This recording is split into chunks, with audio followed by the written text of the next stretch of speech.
ഈ കിഡ്നി സ്റ്റോണിന്റെ വേദന സഹിച്ചിട്ടുള്ള ഒരാളാണെങ്കിൽ ജീവിതകാലം മുഴുവനും നിങ്ങൾ ആ ഒരു വേദന മറക്കില്ല. കാരണം പ്രസവ വേദനയ്ക്ക് ശേഷം ഒരു വേദന ഉണ്ടോ എന്ന് നോക്കിക്കഴിഞ്ഞാൽ അത് മറ്റൊന്നുമല്ല, കിഡ്നി സ്റ്റോണിന്റെ വേദന തന്നെയാണ്.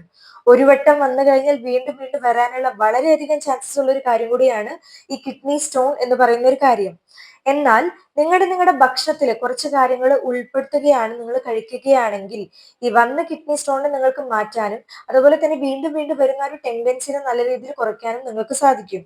അപ്പൊ ഇന്നത്തെ ഒരു വീഡിയോയിൽ ഞാൻ അങ്ങനെ നിങ്ങൾ കഴിച്ചിരിക്കേണ്ട, അഥവാ നിങ്ങൾക്ക് കിഡ്നി സ്റ്റോൺ ഉള്ളവരാണ്, വീണ്ടും വീണ്ടും വന്നുകൊണ്ടിരിക്കുന്നവരാണെങ്കിൽ ഈ പറയുന്ന 5 കാര്യങ്ങൾ നിങ്ങൾ തീർച്ചയായിട്ടും നിങ്ങളുടെ ഭക്ഷണത്തിൽ ഉൾപ്പെടുത്താനായിട്ട് നിങ്ങൾ ശ്രദ്ധിക്കുക. അതുപോലെ വീഡിയോയുടെ അവസാനമായിട്ട് ഞാൻ കുറച്ച് കാര്യങ്ങൾ കൂടി പറയുന്നുണ്ട്. നിങ്ങൾ പൂർണ്ണമായിട്ടും ഒഴിവാക്കേണ്ട കുറച്ച് കാര്യങ്ങളും നിങ്ങൾ ശ്രദ്ധിക്കേണ്ട, നിങ്ങൾ ചെയ്യേണ്ട കുറച്ച് കാര്യങ്ങളും കൂടി എക്സ്പ്ലെയിൻ ചെയ്യുന്നുണ്ട്. സോ നമസ്കാരം, ഞാൻ doctor Anjali, Ayurveda consultant working with ആയി ശക്തി ഇൻ മുംബൈ. അപ്പൊ ആദ്യം തന്നെ ഞാൻ ഈ കിഡ്നിയുടെ സ്റ്റോണിനെ കുറയ്ക്കാനായിട്ട് സഹായിക്കുന്ന 5 ഭക്ഷണങ്ങൾ എന്തൊക്കെയാണെന്ന് പറയാം. അതിൽ ഒന്നാമത്തെ ഒരു കാര്യമാണ് തുളസിയുടെ വെള്ളം. തുളസി എന്ന് പറയുന്നത് നമ്മൾ ആയുർവേദത്തിൽ ഒരു മൂത്രവിരേചക പ്രോപ്പർട്ടി ആയിട്ടാണ് കണക്കാക്കാറ്. ഇതിലൊരു അസറ്റിക് ആസിഡ് എന്ന് പറയുന്ന ഒരു കോമ്പൗണ്ട് ഉണ്ട്. ഈ ഒരു അസറ്റിക് ആസിഡ് കിഡ്നിയുടെ സ്റ്റോണിന് ഉണ്ടാക്കുന്ന ഈ യൂറിക് ആസിഡും കാൽഷ്യം ഓക്സലേറ്റ് പോലെയുള്ള കാര്യങ്ങളുടെ പ്രൊഡക്ഷൻ അത് കുറയ്ക്കുകയാണ് ചെയ്യുക. ഇനി ഇതെങ്ങനെ ഉണ്ടാക്കാന്ന് നോക്കിക്കഴിഞ്ഞാൽ ഫ്രഷ് ആയിട്ട് നിങ്ങൾക്ക് കിട്ടുന്ന തുളസിയുടെ ഇല ഉണ്ടല്ലോ, ഒരു 5 മുതൽ 6 എണ്ണം എടുക്കുക. എന്നിട്ട് ജസ്റ്റ് അതൊന്ന് ക്രഷ് ചെയ്തിട്ട് ഒരു ഗ്ലാസ് വെള്ളം അതിലേക്ക് ഒഴിക്കുക. ഈ ഒരു ഗ്ലാസ് വെള്ളം നന്നായിട്ട് തിളച്ച് വരുമ്പോൾ ജസ്റ്റ് ഒന്ന് അരിച്ചിട്ട് എന്നും രാവിലെ വെറും വയറ്റിൽ കഴിക്കുകയാണെങ്കിൽ അത്രയും നല്ലതായിരിക്കും. അടുപ്പിച്ച് നിങ്ങളൊരു 15 ദിവസം കുടിക്കുക. 15 ദിവസത്തിന് ശേഷം ഒരു 10 ദിവസത്തെ ഗ്യാപ്പ് നിങ്ങൾ കൊടുക്കുക. ഒരു കാര്യം അടുപ്പിച്ച് നിങ്ങളൊന്നും ചെയ്യരുത്. കുറച്ച് ദിവസത്തെ ഗ്യാപ്പ് കൊടുത്ത് ചെയ്യുന്നതിലൂടെ അത് ബോഡിയിൽ നന്നായിട്ട് എഫക്ട് ചെയ്യാനായിട്ട് വളരെയധികം സഹായിക്കും. പിന്നെ ഇവിടെ ഞാൻ എന്ത് തന്നെ റെമഡി പറയുകയാണെങ്കിലും അതിന്റെ കൂടെ നിങ്ങൾ ശ്രദ്ധിക്കേണ്ട ഒരു കാര്യമുണ്ട്. വെള്ളം നിങ്ങൾ തീർച്ചയായിട്ടും കുടിക്കണം. നിങ്ങൾ എത്ര തന്നെ റെമഡീസ് ചെയ്ത് വെള്ളം കുടിച്ചില്ലെങ്കിൽ ഈ പറയുന്ന സ്റ്റോൺ ഉരുകിയിട്ട് മൂത്രത്തിലൂടെ എങ്ങനെയാ പോവാ? വെള്ളം എത്ര കുടിക്കണം എന്ന് നോക്കുകയാണെങ്കിൽ ദിവസത്തിൽ ഒരു 3 മുതൽ 4 ലിറ്റർ എങ്കിലും വെള്ളം തീർച്ചയായിട്ടും നിങ്ങൾ കുടിച്ചിരിക്കണം. ദിവസത്തിൽ ഒരു 1.5 മുതൽ 2 ലിറ്റർ മൂത്രം പോകുന്ന രീതിയിലെങ്കിലും വെള്ളം കുടിക്കാനായിട്ട് കൂടി ശ്രദ്ധിക്കുക. രണ്ടാമത്തെ എല്ലാവർക്കും അറിയുന്ന ഒരു കാര്യമാണ് ഇളനീര്. ഇളനീര് എന്ന് പറയുമ്പോൾ നമ്മുടെ ബോഡിനെ നന്നായിട്ട് ഹൈഡ്രേറ്റ് ആക്കി വെക്കാനും സോഡിയത്തിന്റെ അളവ് കുറവും പൊട്ടാഷ്യത്തിന്റെ അളവ് കൂടി നിൽക്കുന്ന ഒരു കാര്യം കൂടിയാണ്. ഇപ്പൊ കിഡ്നിയിൽ stone, uric acid, calcium oxalate പോലെയുള്ള കാര്യങ്ങളൊക്കെ ഉണ്ടെങ്കിൽ അതിനെ മെൽറ്റ് ചെയ്തിട്ട് മൂത്രം വഴി പുറത്തു കളയാനായിട്ട് സഹായിക്കുന്ന ഒരു ഡയൂറിറ്റിക് ആയിട്ട് വർക്ക് ചെയ്യുന്ന ഒരു കാര്യമാണ് ഇളനീര്. ഇനി നിങ്ങളുടെ കിഡ്നിയിൽ കല്ലില്ല, പക്ഷെ അത് വന്നും പോയിക്കൊണ്ടൊക്കെ ഇരിക്കുന്നവരാണ്, ഒരു ടെൻഡൻസി ഒക്കെ ഉള്ളവരൊക്കെ ആണെങ്കിൽ നിങ്ങൾ ഉണ്ടല്ലോ ആഴ്ചയിൽ 2-3 വട്ടമായിട്ട് ഇളനീര് വെറും വയറ്റിൽ നിങ്ങൾ കുടിക്കാനായിട്ട് ശ്രദ്ധിക്കുക. ഇതെന്ന് പറഞ്ഞാൽ നമ്മുടെ കിഡ്നിനെ ഒന്ന് മെയിൻറ്റെയിൻ ചെയ്ത് നിർത്താനായിട്ട് വളരെയധികം സഹായിക്കും. ഇനി രണ്ടാമതായിട്ട് നിങ്ങൾക്ക് കിഡ്നിയിൽ കല്ലുണ്ട്, ചെറുതായിക്കോട്ടെ വലുതായിക്കോട്ടെ ഏത് സൈസ് ആണെങ്കിലും തീർച്ചയായിട്ടും ഇവിടെ ഈ പറയുന്ന ഒരു പൊടിക്കൈ ഉണ്ടല്ലോ തീർച്ചയായിട്ടും ചെയ്യാനായിട്ട് ശ്രദ്ധിക്കണം കേട്ടോ. ഇതിനായിട്ട് നിങ്ങൾ കുറച്ച് വെള്ളം അധികം ഉള്ള ഒരു ഇളനീര് നിങ്ങൾ വാങ്ങുക. എന്നിട്ട് രാത്രി നിങ്ങൾ കിടക്കാൻ പോകുന്നതിന് മുന്നേ ആയിട്ട് അതിന്റെ ഒരു തലഭാഗം ജസ്റ്റ് ഒന്ന് ചെത്തിയിട്ട് അതിലേക്ക് ഒരു 3-4 ഏലക്കായ ജസ്റ്റ് ഒന്ന് ക്രഷ് ചെയ്തിട്ട് അതിലിടുക. ചതച്ചിട്ട് ക്രഷ് ചെയ്തിട്ട് അങ്ങനെ വേണമെങ്കിൽ ഇടാം. എന്നിട്ടൊരു 1/4 ടീസ്പൂൺ അല്ലെങ്കിൽ ഒരു നുള്ള് മാത്രം മഞ്ഞൾപ്പൊടിയും കൂടി ഇടുക. എന്നിട്ട് ജസ്റ്റ് ഒന്ന് മിക്സ് ചെയ്തിട്ട് അതങ്ങനെ അടച്ചു വെക്കുക. രാത്രി മുഴുവൻ ഒരു ഫെർമെന്റേഷൻ ചെയ്യാനായിട്ട് വെക്കുക. രാവിലെ ഒരു 6 മണിക്ക് മുന്നേ ആയിട്ട് നിങ്ങൾ എഴുന്നേൽക്കുന്നുണ്ടെങ്കിൽ അത്രയും നല്ലതായിരിക്കും. അതിനുശേഷം എന്ന് പറഞ്ഞാൽ സൂര്യൻ ഉദിച്ചു വരുന്ന ഒരു സമയമായിരിക്കും. അപ്പൊ അതിന് മുന്നേ ആയിട്ട് നിങ്ങൾ കഴിക്കാനായിട്ട് നോക്കുക. വെറും വയറ്റിൽ നിങ്ങൾ അരിച്ചിട്ട് ഇത് കുടിക്കണം. ഇതിനു മുന്നേ നിങ്ങൾ ഒന്നും കഴിക്കരുത്. പച്ചവെള്ളം കുടിക്കുന്നവരൊക്കെ ആണെങ്കിൽ ഇത് കഴിഞ്ഞിട്ട് നിങ്ങൾക്ക് വേണമെങ്കിൽ കഴിക്കാം. അതുപോലെ ഭക്ഷണം കഴിക്കുകയാണെങ്കിലും 1 മണിക്കൂറിന് ശേഷം നിങ്ങൾ കഴിക്കാനായിട്ട് നോക്കുക. വെറും വയറ്റിൽ ഈ പറയുന്ന ഒരു ഡ്രിങ്ക് അരിച്ചിട്ട് നിങ്ങൾ കുടിക്കുക. കണ്ടിന്യൂസ് ആയിട്ട് നിങ്ങൾ അടുപ്പിച്ച് ഈ ഒരു കാര്യം ചെയ്യുമ്പോൾ തന്നെ നിങ്ങൾക്ക് നല്ലൊരു റിസൾട്ട് തീർച്ചയായിട്ടും കണ്ടുവരുന്നതായിരിക്കും. പിന്നെ ഇത് കുടിക്കുന്ന സമയത്ത് അത്രയും ടേസ്റ്റ് ഉള്ള ഒരു കാര്യമാവില്ല കേട്ടോ. കുറച്ചൊരു മത്ത് പിടിച്ച പോലെ നമുക്ക് തോന്നും, പക്ഷെ റിസൾട്ട് നല്ല റിസൾട്ട് ആയിരിക്കും. തീർച്ചയായിട്ടും ട്രൈ ചെയ്യാനായിട്ട് ശ്രദ്ധിക്കുക. പിന്നെ എഗെയിൻ ഞാൻ പറയുന്നത് പോലെ വെള്ളത്തിന്റെ അളവ് നല്ല രീതിയിൽ വെച്ചാൽ മാത്രമേ ഈ മെൽറ്റ് ആയിട്ടുള്ള കിഡ്നിയുടെ കല്ല് പുറത്തു പോകാനായിട്ട് സഹായിക്കുകയുള്ളൂ. ഇനി മൂന്നാമത്തെ ഒരു കാര്യമാണ് തൈര്. തൈര് എന്ന് പറയുമ്പോൾ പല ആളുകൾക്കും ഉള്ള ഒരു ഡൗട്ടാണ്, ഇതിൽ കാൽഷ്യത്തിന്റെ അളവ് ചെറിയ രീതിയിലൊക്കെ ഉണ്ട്, അത് കഴിച്ചു കഴിഞ്ഞാൽ കിഡ്നിയിൽ സ്റ്റോൺ കൂട്ടുമോ എന്നുള്ളൊരു കാര്യമൊക്കെ. അത് ചെറിയൊരു തെറ്റിദ്ധാരണ മാത്രമാണ് കേട്ടോ.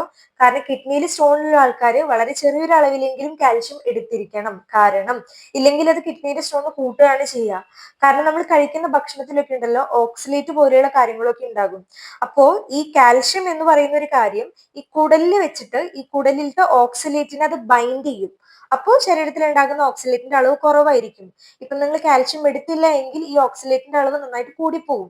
എന്നിട്ട് ഇത് നന്നായി നേരിട്ട് പോയിട്ട് കിഡ്നിയിൽ പോയി ലോഡായി അങ്ങനെ നിങ്ങൾക്ക് കിഡ്നി സ്റ്റോണിന്റെ പ്രൊഡക്ഷൻ കൂട്ടുകയാണ് ചെയ്യുക.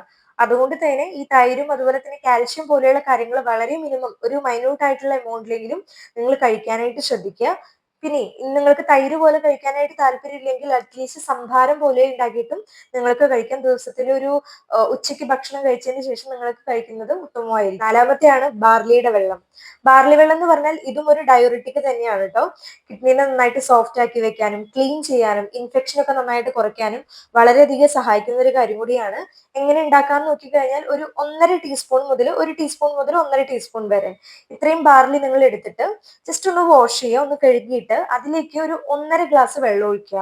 1.5 ഗ്ലാസ് വെള്ളം 1 ഗ്ലാസ് ആക്കിയിട്ട് വെറ്റിച്ചിട്ട് അരിച്ചിട്ട് നിങ്ങൾക്ക് ദിവസത്തിൽ ഒരു നേരം നിങ്ങൾക്ക് കുടിക്കാം. രാവിലെ ആണെങ്കിൽ രാവിലെ അല്ലെങ്കിൽ ഏതെങ്കിലും ഒരു സമയത്ത് നിങ്ങൾക്ക് കുടിക്കാം. ഇപ്പോ നിങ്ങൾക്ക് കിഡ്നിയിൽ സ്റ്റോൺ ഒക്കെ ഉണ്ടെങ്കിൽ അത് പതുക്കെ പതുക്കെ നന്നായിട്ട് മെൽറ്റ് ആക്കി വരാനായിട്ട് നല്ലതാണ്. പക്ഷേ ഇപ്പൊ നിങ്ങൾക്ക് കിഡ്നിയിൽ സ്റ്റോൺ ഇല്ല, ഞാൻ നേരത്തെ പറഞ്ഞതുപോലെ ഒന്ന് ജസ്റ്റ് മെയിൻറ്റെയിൻ ചെയ്ത് വെക്കാനാണ്, ഒരു പ്രിവെൻഷൻ പോലെ നിങ്ങൾക്ക് എടുക്കാനാണെങ്കിൽ ആഴ്ചയിൽ 1-2 വട്ടം മാത്രം നിങ്ങൾക്ക് എടുത്താലും മതി. ദിവസത്തിൽ ഒരു വട്ടം മാത്രം കഴിക്കാനായിട്ട് കൂടി നിങ്ങൾ നോക്കുക. ഇനി അവസാനത്തെയാണ് ക്യുക്കുംബർ, അതായത് വെള്ളരിക്ക. ഇതിൽ എല്ലാവർക്കും അറിയാം വെള്ളത്തിന്റെ അളവ് ഏകദേശം ഒരു 95% വെള്ളത്തിന്റെ അളവ് അടങ്ങിയിട്ടുള്ള ഒരു കാര്യം കൂടിയാണ് ഈ ക്യുക്കുംബർ. ഇതിലെന്ന് പറഞ്ഞാൽ പൊട്ടാഷ്യത്തിന്റെ അളവ് കുറച്ച് കൂടുതലാണ്, അതുപോലെ ചെറുതായിട്ടൊരു മെഗ്നീഷ്യത്തിന്റെ അളവും ഉണ്ട്. കിഡ്നിയുടെ സ്റ്റോൺ നന്നായിട്ട് കുറയ്ക്കാനും മൂത്രത്തിന്റെ അളവ് നന്നായിട്ട് കൂട്ടുകയാണ് ചെയ്യുക. അപ്പൊ മൂത്രത്തിന്റെ അളവ് കൂട്ടുമ്പോൾ ഓട്ടോമാറ്റിക്കലി കിഡ്നിയിലുള്ള സ്റ്റോൺ പതുക്കെ പതുക്കെ പുറത്തു പോകാനും നല്ലൊരു കാര്യം തന്നെയാണ്. ഇത് എങ്ങനെയൊക്കെ കഴിക്കാൻ നോക്കുകയാണെങ്കിൽ സാലഡ് പോലെ ഉണ്ടാക്കിയിട്ട് കഴിക്കാം. പക്ഷെ ഒരിക്കലും നിങ്ങൾ സാലഡ് പോലെ ഉണ്ടാക്കിയിട്ട് അതിൽ ഉപ്പിടരുത് കേട്ടോ. ഉപ്പിടാതെ നിങ്ങൾക്ക് പച്ചയ്ക്ക് വേണമെങ്കിലും കഴിക്കാം. അങ്ങനെ ഒരു നേരത്ത് ഇപ്പൊ നിങ്ങൾ ലഞ്ച് കഴിക്കുകയാണെങ്കിൽ ഉച്ചയ്ക്ക് ഭക്ഷണത്തിന് ഒരു അരമണിക്കൂർ മുന്നേ ആയിട്ട് ഒരു ബോൾ നിങ്ങൾ ക്യുക്കുംബർ കഴിക്കുന്നത് വളരെ നല്ലതായിരിക്കും കിഡ്നിയിൽ സ്റ്റോൺ ഉള്ള ആളുകളൊക്കെ ആണെങ്കിൽ. അപ്പോൾ അവർക്കും സേഫ് ആയിട്ടുള്ള ഒന്നും കൂടിയാണ് ക്യുക്കുംബർ. ഇത്രയും പറഞ്ഞിട്ടുള്ള കാര്യങ്ങളാണ് കിഡ്നിക്ക് കുറച്ച് സേഫ് ആയിട്ട്, അതായത് കിഡ്നി സ്റ്റോൺ ഉള്ളവരാണെങ്കിൽ തീർച്ചയായിട്ടും സേഫ് ആയിട്ട് കഴിക്കാൻ പറ്റുന്ന കുറച്ച് കാര്യങ്ങൾ. ഇനി അടുത്തത് ഞാൻ പറയാൻ പോകുന്നതാണ് കിഡ്നി സ്റ്റോൺ ഉള്ളവരാണെങ്കിൽ തീർച്ചയായിട്ടും ഒഴിവാക്കേണ്ട കുറച്ച് ഭക്ഷണങ്ങൾ. അതിൽ ഒന്നാമത്തെയാണ് ചീര. ഈ ചുവന്ന ചീര, പച്ച ചീര പോലെയുള്ള കാര്യങ്ങൾ ഉണ്ടല്ലോ, ഇതിൽ ഓക്സലേറ്റിന്റെ അളവ് നല്ല രീതിയിൽ കൂടുതലാണ്. രണ്ടാമത്തെ ഒരു കാര്യം ബീട്രൂട്ട്. ബീട്രൂട്ടിലും ഓക്സലേറ്റിന്റെ അളവ് കുറച്ച് കൂടുതലാണ്. ഈ പച്ചക്ക് ഈ ABC ജ്യൂസ് ഒക്കെ കുടിക്കുന്നത് ഇപ്പൊ ട്രെൻഡിങ് ആയിട്ട് വരുന്നുണ്ട്. അപ്പൊ കിഡ്നി സ്റ്റോൺ ഒക്കെ ഉള്ളവരാണെങ്കിൽ തീർച്ചയായിട്ടും ഇത് ഒഴിവാക്കാനായിട്ട് നിങ്ങൾ നോക്കണം. മൂന്നാമത്തെ ഒരു കാര്യമാണ് തക്കാളി. തക്കാളിയിലത്തെ കുരുവാണ് കുറച്ചും കൂടി ഇതിലെ ഓക്സലേറ്റിന്റെ പ്രൊഡക്ഷൻ കൂട്ടുന്നത്. നാലാമത്തെയാണ് സോഡിയം കൂടുതലുള്ള ഭക്ഷണങ്ങൾ. എന്തുകൊണ്ടാണ് ഈ സോഡിയം കൂടുതലുള്ള ഭക്ഷണങ്ങൾ, അതായത് ഉപ്പുള്ള ഭക്ഷണങ്ങൾ ഒഴിവാക്കണം എന്ന് പറയുന്നത്? ഇതെന്ന് പറഞ്ഞാൽ നമ്മുടെ യൂറിൻ കൂടെ കാൽഷ്യത്തിന് ഇത് പുറത്തേക്ക് കളയും.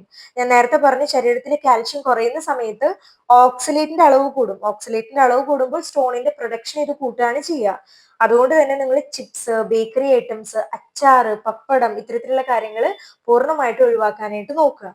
അഞ്ചാമത്തെയാണ് ഈ സോഫ്റ്റ് ഡ്രിങ്ക്സ് പോലെയുള്ള കാര്യങ്ങൾ, കൊക്കോകോള, ഈ പെപ്സി, 7up ഇത്തരത്തിലുള്ള സോഫ്റ്റ് ഡ്രിങ്ക്സ്. ഇതെന്ന് പറഞ്ഞാൽ നമ്മുടെ യൂറിനെ കുറച്ചൊന്ന് അസിഡിക് ആക്കാണ് ചെയ്യുക. കോൺസെൻട്രേഷൻ നന്നായിട്ട് കൂടും. ഇതിലൂടെ സ്റ്റോണിന്റെ പ്രൊഡക്ഷനെ നന്നായിട്ട് കൂടും. ഓൾറെഡി സ്റ്റോൺ ഒക്കെ ഉള്ളവരാണെങ്കിൽ പിന്നെ പറയണ്ട, കുറച്ചും കൂടി കൂടാനായിട്ട് വളരെയധികം സാധ്യതയുണ്ട്. അവസാനത്തെ ഒരു കാര്യമാണ് ആൽക്കഹോൾ പോലെയുള്ള ബീവറേജ് ഐറ്റംസ്. ആൽക്കഹോൾ നമ്മുടെ യൂറിന്റെ കോൺസെൻട്രേഷന് കൂട്ടാനും യൂറിക് ആസിഡിന്റെ പ്രൊഡക്ഷന് കൂട്ടാനും സ്റ്റോണിന്റെ പ്രൊഡക്ഷന് കൂട്ടാനും ഒക്കെ വളരെ ഈസി ആയിട്ടുള്ള കുറച്ച് കാര്യമാണ്. അപ്പൊ ഇത്രയും പറഞ്ഞിട്ടുള്ള മെയിൻ ആയിട്ടുള്ള കുറച്ച് കാര്യങ്ങളാണ് നിങ്ങൾ തീർച്ചയായിട്ടും ഭക്ഷണത്തിൽ നിന്ന് ഒഴിവാക്കേണ്ടത്. അപ്പൊ ഇത്രയും പറഞ്ഞിട്ടുള്ളവയാണ് കിഡ്നിക്ക് കുറച്ച് സേഫ് ആയിട്ടുള്ളതും കുറച്ച് ഡേഞ്ചർ ആയിട്ടുള്ള ഭക്ഷണങ്ങളും. അപ്പൊ തീർച്ചയായിട്ടും നിങ്ങൾ ഇതെല്ലാം ഫോളോ ചെയ്യാനായിട്ട് ശ്രദ്ധിക്കണം. അവസാനമായിട്ട് എനിക്കൊരു കൺക്ലൂഷൻ പറയാനുള്ളത്, ഞാനിവിടെ പറഞ്ഞിട്ടുള്ള എന്ത് റെമഡീസും നിങ്ങൾ ചെയ്യുകയാണെങ്കിലും വെള്ളം തീർച്ചയായിട്ടും നിങ്ങൾ കുടിക്കണം. വെള്ളം കുടിക്കാത്തത് കൊണ്ടാണ് ഈ പ്രശ്നങ്ങളൊക്കെ ഉണ്ടാവുന്നത്. അപ്പൊ നിങ്ങൾ തീർച്ചയായിട്ടും 3 മുതൽ 4 ലിറ്റർ വരെ വെള്ളം കുടിച്ച് ബോഡിനെ നന്നായിട്ട് ഹൈഡ്രേറ്റ് ആക്കുക. എന്നാൽ മാത്രമേ ഞാൻ ഈ പറഞ്ഞിട്ടുള്ള ഈ റെമഡീസും എന്ത് പറഞ്ഞ കാര്യങ്ങളാണെങ്കിലും ശരിയായിട്ട് വർക്ക് ചെയ്യുള്ളൂ. അപ്പോൾ തീർച്ചയായിട്ടും എല്ലാവരും ഫോളോ ചെയ്യാനായിട്ട് ശ്രദ്ധിക്കുക. ഇത്തരത്തിൽ കിഡ്നി സ്റ്റോണിന്റെ പ്രശ്നങ്ങൾ ഉള്ളവരൊക്കെ ഉണ്ടെങ്കിൽ ഈ വീഡിയോ തീർച്ചയായിട്ടും അവർക്ക് ഷെയർ ചെയ്ത് കൊടുക്കാനും കൂടി ശ്രദ്ധിക്കണം. ചാനൽ പുതിയ ആരെങ്കിലും ഉണ്ടെങ്കിൽ സബ്സ്ക്രൈബ് സപ്പോർട്ട് ചെയ്യാനും കൂടി മറക്കരുത്. വീഡിയോ ഇഷ്ടമായി കഴിഞ്ഞാൽ ലൈക്ക് ചെയ്യുക, നിങ്ങളുടെ അഭിപ്രായങ്ങൾ എല്ലാവരും കമന്റ് രൂപേണ അറിയിക്കാനും ശ്രദ്ധിക്കണം. മറ്റൊരു വീഡിയോയിൽ വീണ്ടും കാണുന്നത് വരെ നന്ദി, നമസ്കാരം.